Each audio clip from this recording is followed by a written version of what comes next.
C'est un jeu de révélation qui m'est venu.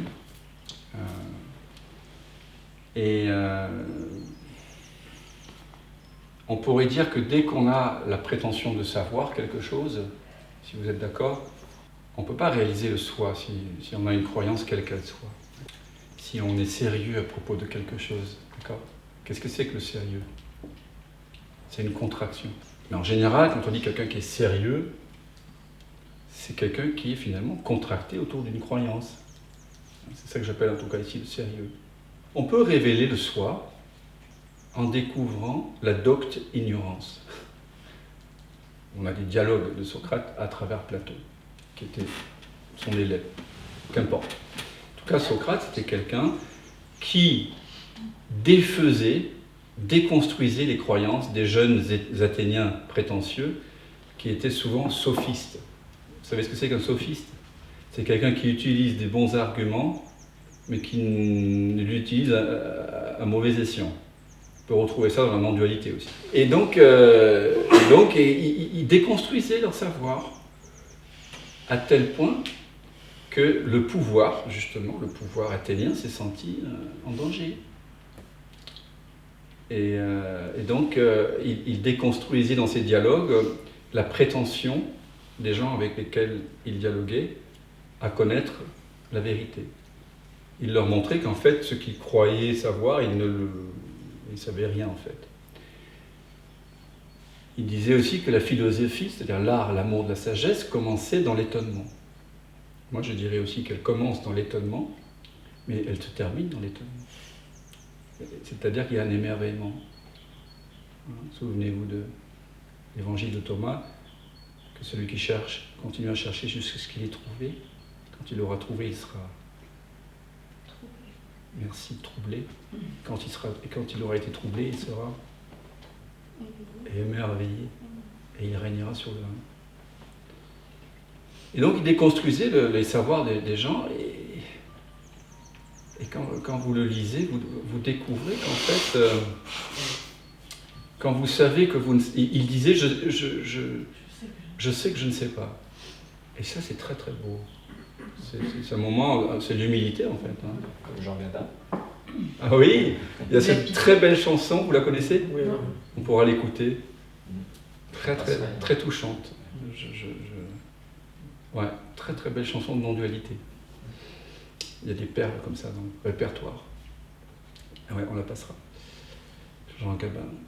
Et vous savez ce qui lui est arrivé à Socrate ? Il a été condamné à mort. Comme tous ceux qui disent la vérité, enfin, pas tous heureusement, mais un certain nombre. Il a été condamné à boire la ciguë, voilà, comme Jésus, Halage, Marguerite Porrette. Oh là, c'est qui Halage ? Halage, c'est un grand poète soufi qui a dit Anal Ha, je suis la vérité. Comme Jésus d'ailleurs, je suis le chemin, je suis la vie, je suis la vérité. Il découvre je suis ce qu'on est en train de découvrir. Sauf qu'il l'a proclamé sur la place publique au sein d'une religion qui n'était pas très ouverte à la gnose, la vérité intime, parce que quand vous découvrez que vous êtes la vérité, vous n'avez pas besoin d'un imam, vous n'avez pas besoin d'une église, vous n'avez pas besoin d'une synagogue. Hein. Donc, vous n'avez pas besoin d'un État. Donc, vous devenez un danger aussi. Hein. Même à l'heure actuelle, la vérité, c'est tabou en fait, hein, c'est un sujet tabou. Ah bah, la vérité dont on parle ici, c'est le plus grand tabou de la civilisation. Et je pense que certaines personnes qui disent que tout ça va se propager allègrement, non, je ne crois pas. Parce que quand elle va se propager au point de toucher les institutions, l'économie, l'écologie, la responsabilité personnelle, l'éducation, le couple, la sexualité et tout, je pense que là, ça va résister. Il va y avoir les talibans, condamnation à mort. Je pense que ça ne va pas rigoler. Donc c'est pour ça qu'on reste discret chez Loïc. Et c'est ce qu'on voit dès à présent, on voit par exemple des annonces de gouvernement avec des trucs tricolores, hein, enfin de gouvernement, d'État, des institutions, je dirais pour être plus général, qui disent attention, faites attention à la spiritualité. Ah oui, il y a eu un article récemment. C'est donc déjà Comme quoi, c'était inoffensif. dangereux. C'est-à-dire qu'il... C'est la mévillute. Ça La fait peur. mévillute, ça fait un moment qu'elle est. Après, il y a des sectes, des vraies sectes, c'est-à-dire qui malgré peut-être certains outils intéressants, vous demandent de croire à des choses. C'est ce que j'appelle une secte. Dans ce cas-là aussi, l'Église catholique est une secte. Mais il y a des sectes aussi qui vous séparent de vos biens, des gens que vous aimez, bon, comme elle est un certain nombre. Mais chez les pouvoirs publics, il y a une totale confusion. Oui, c'est ça. Comment il s'appelle cet intellectuel français là, qui a fait une université, là, philosophe L'échelle. Hein? Pardon? Non. Onfray, il est totalement ignorant de ce que s'appelle la spiritualité. Il confond la spiritualité et la religion, comme beaucoup de gens. Qu'est-ce qu'il peut Donc dire pour eux, la religion, enfin la spiritualité, c'est croire, c'est avoir des croyances religieuses ou superstitieuses.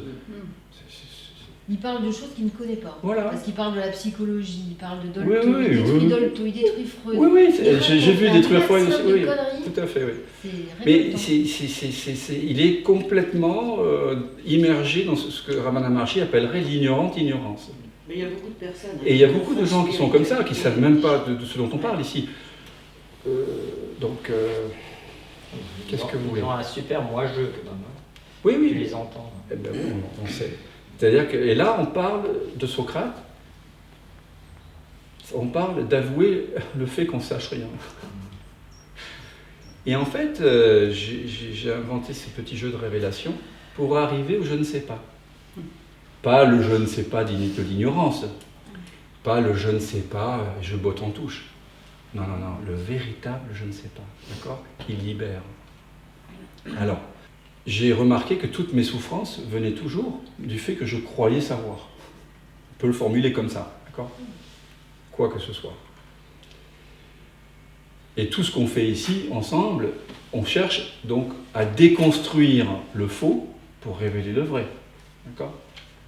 Alors c'est une autre façon de défaire, parce qu'ici, on n'essaie pas d'accumuler des croyances, on cherche à soustraire de nous ce qu'on n'est pas, pour révéler ce qui est déjà là.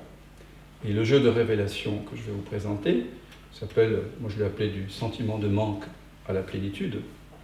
Donc si on y joue, vous allez passer d'un sentiment de manque, il vous manque quelque chose, à la plénitude, c'est obligé.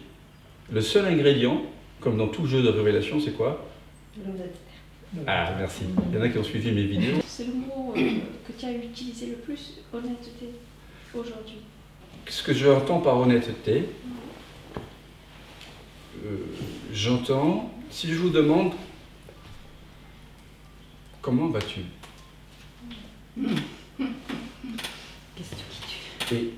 Ouais, mais si vous me dites et toi? Ça va et toi? Vous la connaissez celle-là? Oui. Non, c'est souvent le cas. Voilà, là je dirais, là vous êtes malhonnête. On répond pas à la question. Ou si vous me dites, vu que le soi ne souffre pas, blablabla, vous êtes malhonnête. C'est-à-dire que vous répondez par une justification, vous essayez de justifier votre état, de l'expliquer, de l'analyser, de le comparer, voilà. Vous utilisez des mots pour éviter de sentir. Pour moi, donc, l'honnêteté, c'est sentir. Oui. Si je vous montre comment vous allez, l'honnêteté, ce serait de sentir. Et le seul ingrédient dont vous avez besoin, c'est l'authenticité. Vous partez de l'idée que vous manquez de quelque chose. Sinon, on ne vient pas en satsang. S'il y a pas, qu'est-ce que c'est la question qui vient? C'est une question qui vient d'un sentiment de manque. C'est toujours « mais ». D'accord? J'ai compris, mais... J'ai compris ce que... Il y a un truc qui n'est pas aligné. Je ne le sens pas. Donc, on va explorer ça pour révéler la joie qui est là. Il ne faut pas juste faire une théorie sur la joie. J'aime partager l'ivresse. Donc, je m'en fous de savoir quelle est la bouteille. Mais on va partir quand même... Vas-y. On va acheter des bouteilles tout à l'heure. Au Spar. Il y a ce qu'il faut. Ah, il y a ce qu'il faut. Ah. Il y a des Et bonnes, des d'ailleurs, bonnes cuvées. souvent c'est le cas, non? C'est Bien. peut-être pour ça les gens s'enivrent, parce que comme ça, De quoi? d'un coup. On parle de l'alcool là? Oui, un peu. On ne sait plus de quoi on parle, au bout d'un moment. Je suis ivre. Non, mais c'est pour ça aussi, les gens ils s'enivrent parce que les barrières, tous les blocages y partent. Après, bon, il y a la violence qui Ah, ça désinhibe. Bah voilà. À l'alcool? Oui. Forcément, peut-être. Mais il y a ce truc-là où on regrette après les jours après. C'est vrai. Ici, je parle de l'ivresse d'être. Hein. Oui. Donc, en général, c'est assez pacifique. Voilà. Mais donc, quand vous jouez à un jeu, vous acceptez les règles, et puis on y joue, on va jusqu'au bout. On ne s'arrête jamais au milieu d'un jeu. On veut la révélation. Et donc, on peut partir d'un sentiment de manque, c'est-à-dire, comment on peut dévoiler le sentiment de manque chez quelqu'un? On lui pose la question. De quoi tu as besoin? Pardon? De quoi tu as besoin? Voilà, de quoi tu as besoin? Est-ce qu'il y a un manque en toi ou tout irait, ah, ça c'est plus vicieux? C'est ce que tu as dit tout à l'heure. Hein. Tu irais bien La lampe si- d'Aladin, ça Ah ouais. si tu le touches, tous tes vœux vont être exaucés.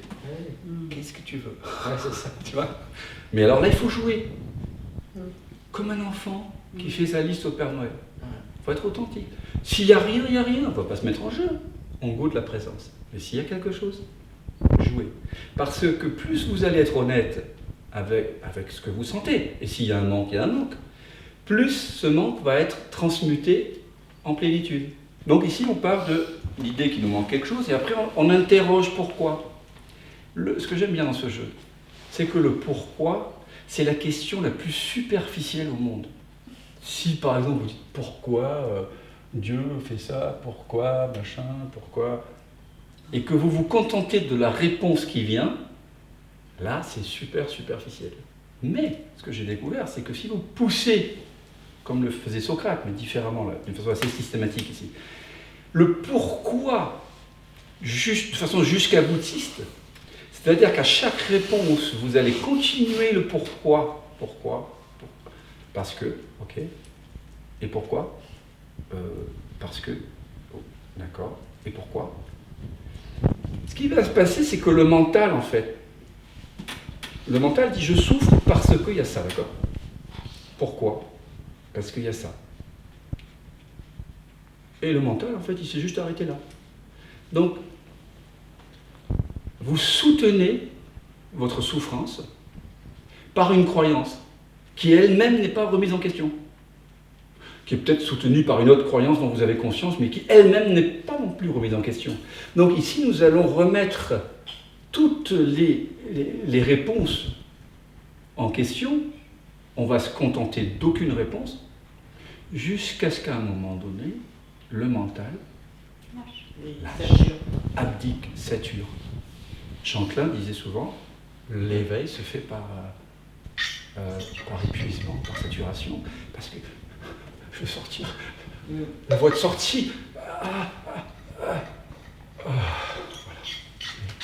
On est forcé, non, il n'y a pas de sortie, no future. Il n'y a pas des boucles comme ça? Pourquoi? Alors, Et à un il y a moment des donné, boucles. tu vas entendre Il y a trucs. des boucles, parce qu'il y a des gens qui sont malins, donc ils font des boucles. C'est les gens ou c'est le mental qui Mais moi, je suis plus malin. C'est-à-dire, quand je vois une boucle qui arrive, il y a l'art de défaire, parce que ça fait 20 ans que je fais ça. Donc, il y a un petit art d'accompagnement, mais vous allez apprendre très vite. Dans les stages de 9 jours, vous apprenez à vous accompagner les uns les autres. Vous ne voulez pas tous être thérapeute en cabinet, mais si vous vous éveillez à votre vraie nature, vous devenez, par nature, thérapeute du monde et des autres. Donc ça ne veut pas dire que vous allez faire des jeux de révélation avec votre frère, avec votre belle-mère. Mais ça veut dire que le fait de jouer les uns les autres, d'abord, ça vous met dans la position d'être la présence, comme ce à quoi moi je joue, sans avoir besoin de me forcer. Vous allez jouer à ça de plus en plus souvent, prendre cette position, je suis la présence, et accompagner votre ami vers la présence. Ça va vous permettre déjà de vous installer dans cette présence, de voir les mécanismes qui se jouent, qui sont les mêmes que les vôtres. J'ai beaucoup appris en 26 ans d'accompagnement. Beaucoup. J'apprends tout le temps. Et là, j'apprends, là, merci. c'est mes enfants qui m'élèvent, mais vous aussi, vous m'élevez, parce que c'est comme ça que ça se passe. Du coup, vous allez pouvoir transposer plus facilement cette présence en face d'individus totalement fermés. Vous n'aurez pas besoin de leur faire un jeu de révélation, c'est même pas au programme. Mais ça permet, le fait de jouer à être accompagné et puis d'accompagner, contraction, décontraction, contraction. La conscience, elle joue à ça tout le temps. Mais là, vous y jouez sciemment. Vous comprenez ? C'est comme un jeu. La vie devient un jeu. En fait, c'est pas sérieux. D'ailleurs, un des jeux auxquels je joue dans le stage 9 jours, c'est le jeu du sérieux, pour dissoudre le sérieux. Un très beau jeu de révélation. Mais ici, donc, nous allons jouer au jeu du pourquoi. D'accord ? Donc, on cherche à mettre en évidence un sentiment de manque, et ça se passe dans le regard. Et donc, voilà, s'il est consentant, on va dénouer. Si. Voilà, il y aura quelqu'un. Attention si tu le branches. Ils ont envie, hein. Ils ont envie, mais. C'est quand le véritable je ne sais pas arrive, le véritable, pas le je sais pas, mais pour botter en touche, eh bien, se révèle. Et c'est pour ça que j'ai fait 5 films sur ma chaîne. Vous pouvez les regarder, c'est très très beau. Vous voyez un être s'éveiller. Attention à ce terme. Il passe de je contrôle à je lâche. Et vous le voyez dans le regard. Et vous le voyez dans les yeux. Moi, toutes les semaines, je vois des gens qui s'ouvrent. Après, demeurer dans cette présence, ça veut dire le vivre tout le temps. Mais déjà, y avoir accès, mettre l'accent sur ça, c'est déjà quelque chose. Valoriser cela. Et donc, quand quelqu'un ne sait plus, et que c'est un vrai je ne sais pas, parfois il y a une émotion qui monte. Pourquoi ? Parce que la prétention à savoir est quelque chose qui est là pour vous empêcher de sentir. C'est pas obligatoire qu'il y ait des larmes ou un fou rire, mais ça arrive. Parce que du coup, on est à nu. Mais vous sentez dans le regard quelque chose briller. Et ce que j'ai voulu filmer dans ces pratiques, et ce que je trouvais très beau, il y a un film de Dreyer. Vous connaissez Karl Theodor Dreyer, c'est considéré comme un des plus grands cinéastes du cinéma. C'est un Danois d'ailleurs. Mais c'est pas pour ça. On connaît ça. Mais non. Kubrick le désigne comme un des plus grands cinéastes. Kubrick, c'était pas un... Bref, il a fait plusieurs films, dont un qui s'appelle Ordet, en danois. Ah oui, Non, vu j'en toutes mes parlais vidéos. dans tes vidéos, mais j'ai noté, je n'ai pas encore. D'accord. La parole. À la fin, il y a un miracle. Je vous invite vraiment à voir ce film, c'est un des plus beaux films que j'ai jamais vu. Un film très spirituel.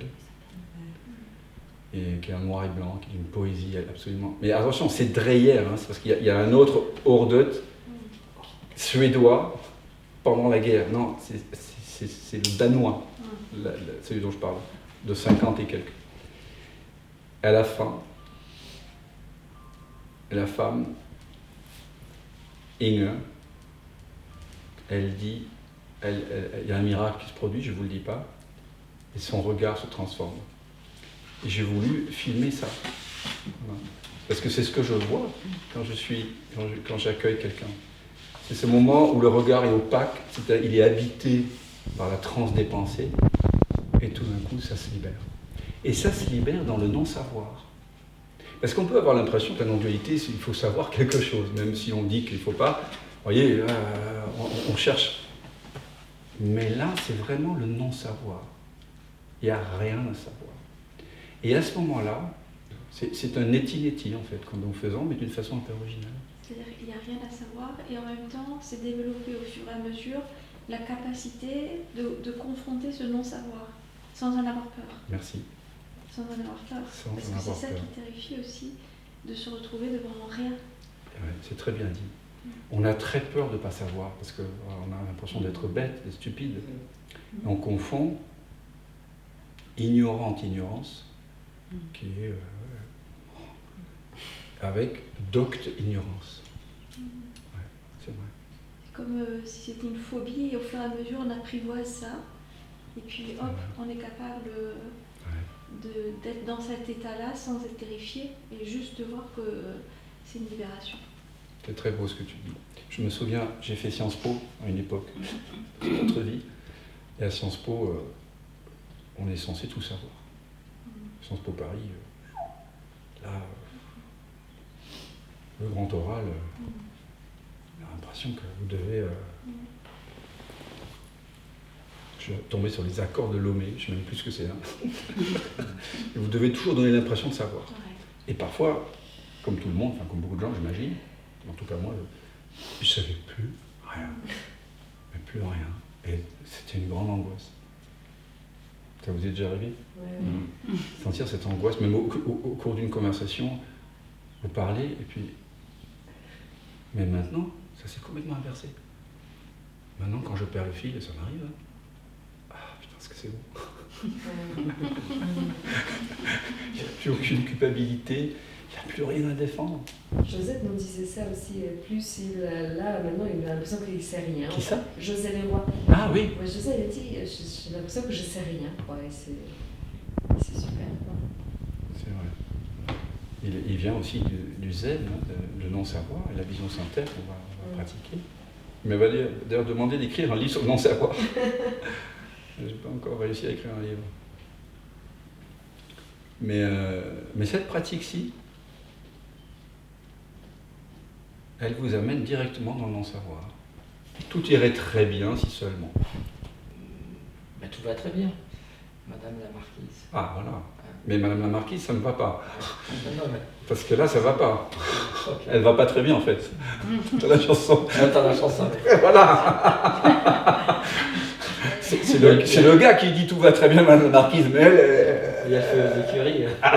Le mari est mort. La fortune est partie. Alors, tout irait très bien si seulement. Soit comme un enfant. Comme un enfant. Voilà, la liste du Père Noël, qu'est-ce que tu mets en haut? Qu'est-ce que tu aimerais qu'il change? Le temps. Le temps ou l'OTAN? Ah oui, on va mettre le temps. Oui, c'est ça. Parce que... Maintenant, je le connais, c'est pour ça. Je ne sais plus quand il dit le temps, s'il dit l'OTAN ou l'OTAN. Donc, allez, on y va, on joue là. Ouais, mais ouais, c'est ça que je te demande. Et voyez qu'on joue comme un enfant, quoi. On y va. Tout irait très bien si seulement. Si la France sort de l'OTAN. Ah, très bien. Okay. Comme De Gaulle s'était retiré. Pourquoi pas? Il y en a d'autres qui veulent tomber amoureux. Pourquoi on ne pourrait pas croire qu'on serait plus en paix et mieux si on sortait de l'OTAN? Une croyance comme une autre. C'est comme la croyance, bah, si seulement je m'éveillais. Tout ça, c'est des croyances, tout ça. Ok, merci. Alors pourquoi? Tu fais une phrase simple et tu me regardes. Alors pourquoi il faudrait que la France sorte de l'OTAN? Reste avec moi. Pour retrouver son indépendance. Très bien. Et pourquoi il faut qu'elle retrouve son indépendance? Reste avec moi. Pour maîtriser ses choix.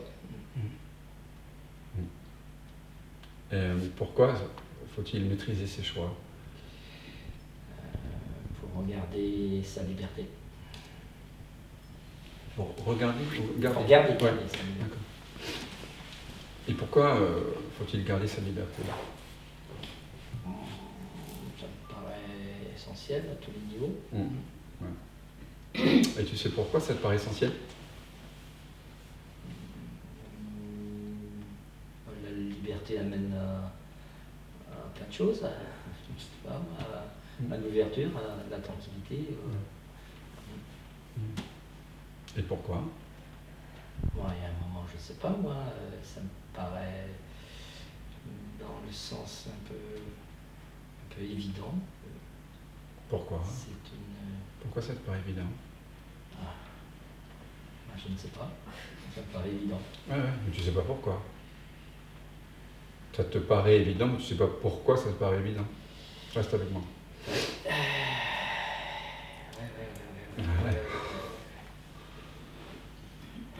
Ça bug à moitié parce que... Ça c'est bien ça quand ça bug. Moi j'aime bien quand ça bug. Parce que je vais me répéter, c'est essentiel, la liberté. Ouais. Et mais tu sais, je t'entends. Est-ce que tu sais pourquoi c'est essentiel? L'essence, le ciel, Bon, attention. Oui, oui, pourquoi pas. Et pourquoi faudrait-il aller au ciel? Euh, le ciel, c'est qui on est, non? D'accord. Et pourquoi? Pourquoi c'est si important? D'aller retrouver notre essence, c'est Ouais. pas mal. C'est pas ce qu'on cherche, là. Mais pourquoi est-ce qu'on cherche ça? Ah, aucune idée, ça. Aucune idée? Je sais pas. Tu sais pas? C'est la trame qui s'est jouée. Mais tu sais pourquoi alors la trame se joue comme ça?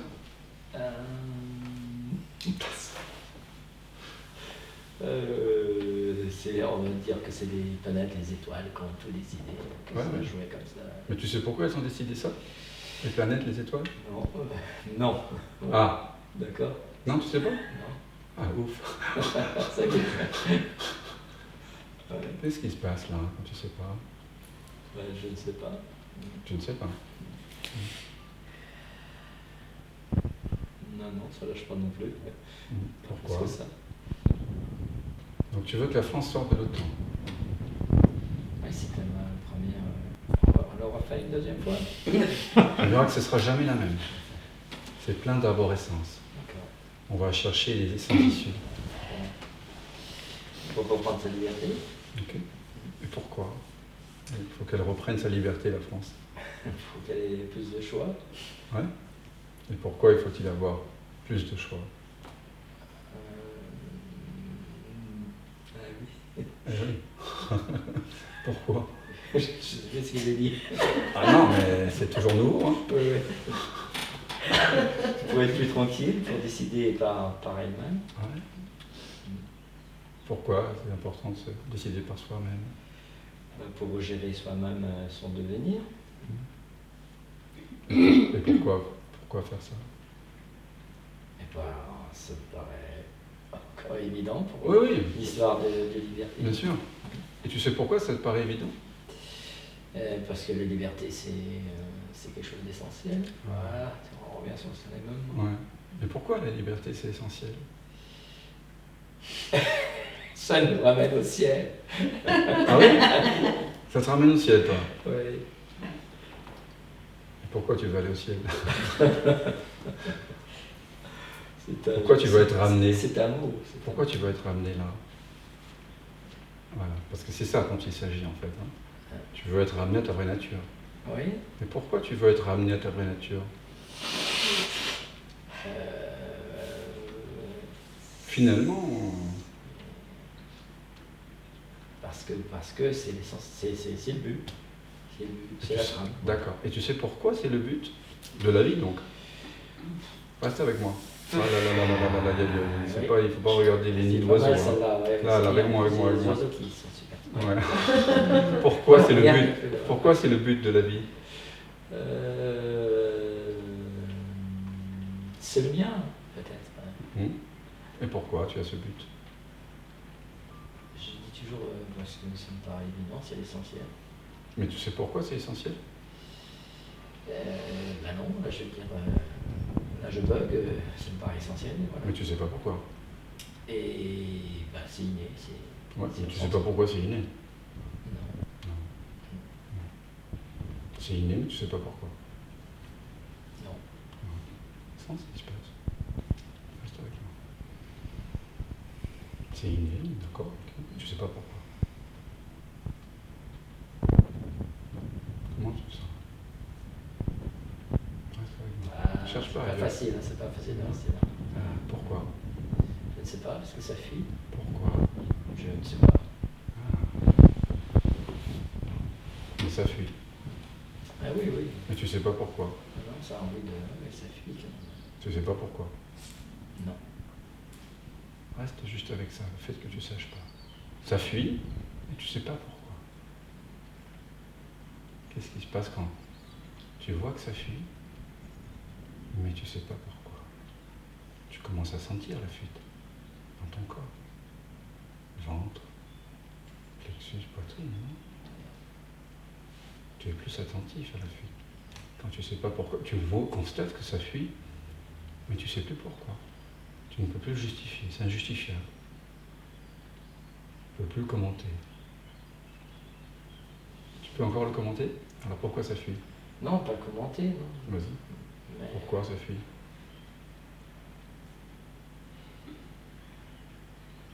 parce que ça ne veut pas répondre, donc ça fuit comme ça. Pourquoi ça ne veut pas répondre? Ça n'aime pas, non, ça n'aime pas répondre, voilà. Ça n'aime pas répondre. Ah. Et pourquoi? Ça y est. Tu croyais que tu allais t'en sortir comme ça? Pourquoi tu ne peux pas répondre? Parce que je ne sais pas quoi répondre. Ah, ok. Mais tu cherches à répondre quelque chose? Pas forcément. Alors, tu sais pas alors? Tu sais vraiment pas? Non, Mais sans ce que ça fait. mais je suis dans le sentir là, mais ça ne change pas grand-chose dans le... Mais est-ce que tu as une direction? Est-ce que tu cherches une direction? Non.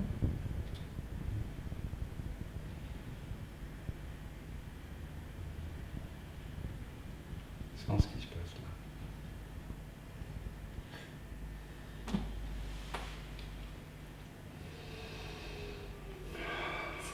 Tu sens ce qui se passe? On ne peut pas le dire avec les mots, mais tu sens qu'il y a quelque chose qui n'était pas là tout à l'heure. Une sorte de présence. Non, mais la présence était là depuis un moment. Oui, mais quelque chose, une moins grande fuite. Prends conscience de tout ce qui en toi veut fuir.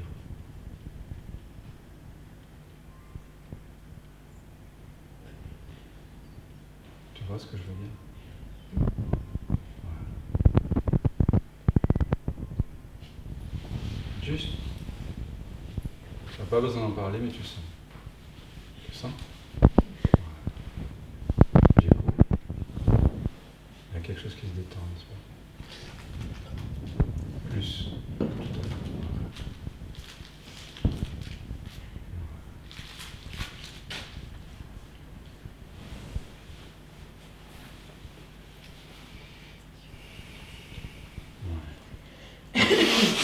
Et là encore, lèvres et dents.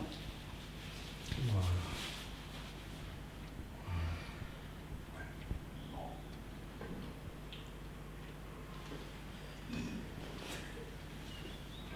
Ouais.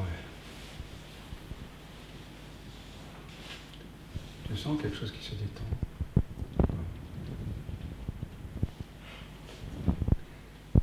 Alors maintenant, dans cette détente, il peut y avoir un combat sur le plan relatif pour que la France sorte de l'OTAN. D'accord? Pourquoi pas? On peut avoir des opinions politiques, comme hier on parlait de la possibilité de s'engager du côté de l'Ukraine ou de la Russie pour une pseudo-démocratie, une dictature, ou pour ceci ou pour cela. Mais on parlait aussi de la possibilité que la personne peut réaliser quel est le soi, et que le soi ne tue pas, il n'est pas tué. Comme Arjuna, sur le champ de bataille, il réalise le soi avant d'aller à la bataille. Donc maintenant, tu peux éventuellement guerroyer pour que la France sorte de l'OTAN, mais à partir d'une autre perspective. Quelque chose qui est en paix. Parce qu'au fond, ça sépare. C'est un feeling. Il n'y a pas besoin de l'expliquer, il n'y a pas besoin de te cacher, de dissimuler. Tu vois? C'est juste, voilà. C'est là. Ou pas.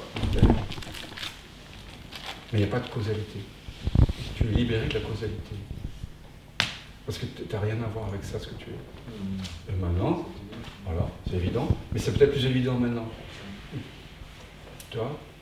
Et maintenant, voilà, la politique, ou les votes, ou l'engagement peut se faire, ou les discussions entre amis, peut se faire, ou pas, à partir d'un espace de paix.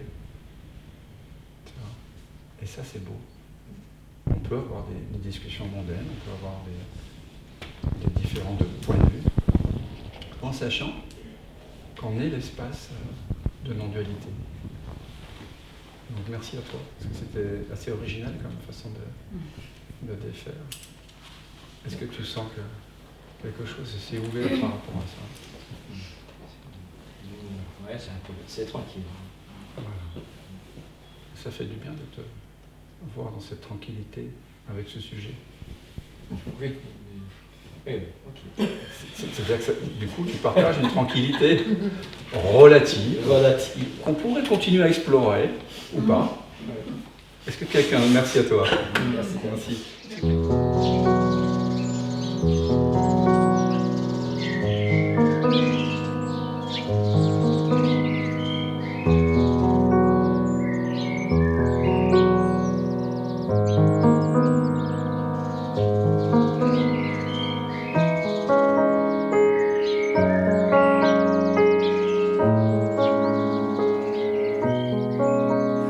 Trods alt det du har båret og alle dine kors, trods livets hårde slag og alt det der var såret, fandt du altid sjov og glæde i livets små mirakler.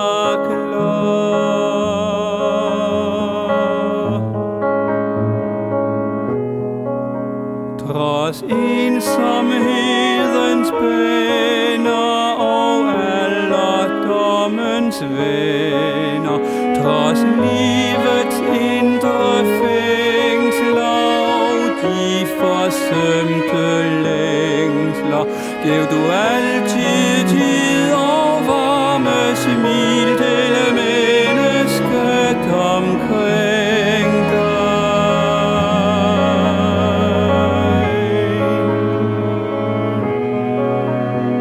Hvis livet er en gåde med ufødte sekunder, så drikker du af himlen og flagrer i det blå.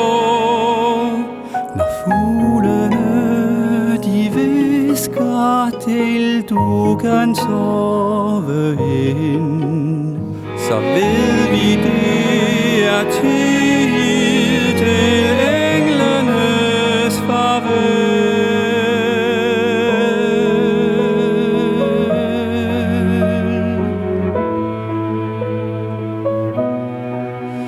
Du lærte os at klovne, du fik os til at grine. Du var så sød og kærlig, du gav altid det bedste. Du var den allerbedste moder.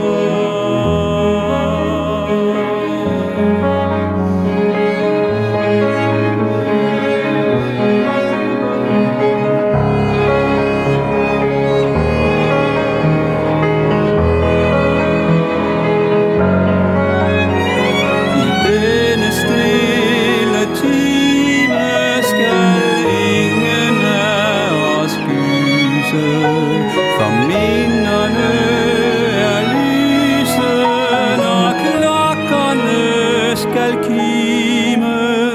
Når fuglene de hvisker til du kan sove ind, så ved vi det er tid til englenes farvel.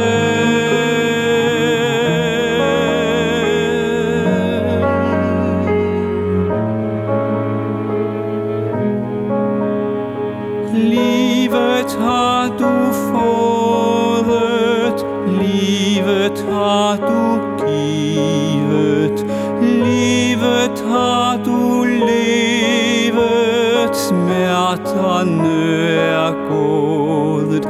Du elsker